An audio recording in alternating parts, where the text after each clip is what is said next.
Wes, it's getting chilly out here, and it might be rainy on Sunday at Lambeau Field. Either way, it's a big NFC North showdown. Packers-Lions, time for final thoughts.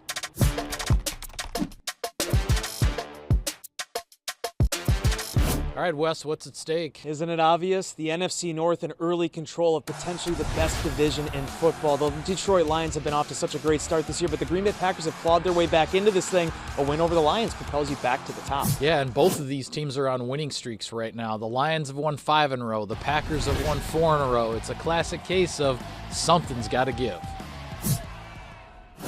Wes, who's heating up? Presented by Aurora Heated Apparel. The hottest player in the month of October, Xavier McKinney. And Mike, honestly, I think you can make a case that he's the hottest player in the NFL this season.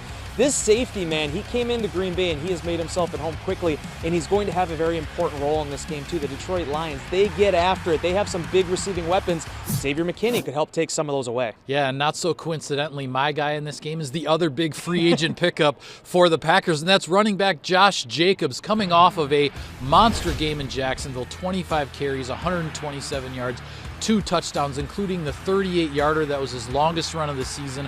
Whether the Packers have Jordan Love or Malik Willis at quarterback, Josh Jacobs will be a big part of things on Sunday. Wes, I say the Packers win this game if they win the explosive play equation. Both Detroit and Green Bay have been making big plays up and down the field all season long.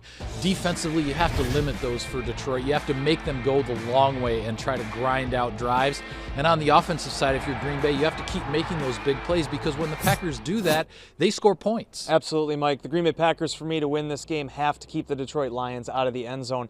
They are one of the most explosive offenses in the National Football League, like you said. But if you look at their one loss this season, the Tampa Bay Buccaneers did it because the Lions were 1 for 7 inside the red zone. It's not going to be easy. The Lions are going to get their yards, and they are going to hit some chunk plays, but limiting them to 3 or maybe even less, a huge key to victory for the Packers in this one. No question about it. And with that, we'll sign off on this edition of Final Thoughts. Be sure to follow all of our coverage of Sunday's game on Packers.com and on all of your social media channels. Thanks for watching, everybody.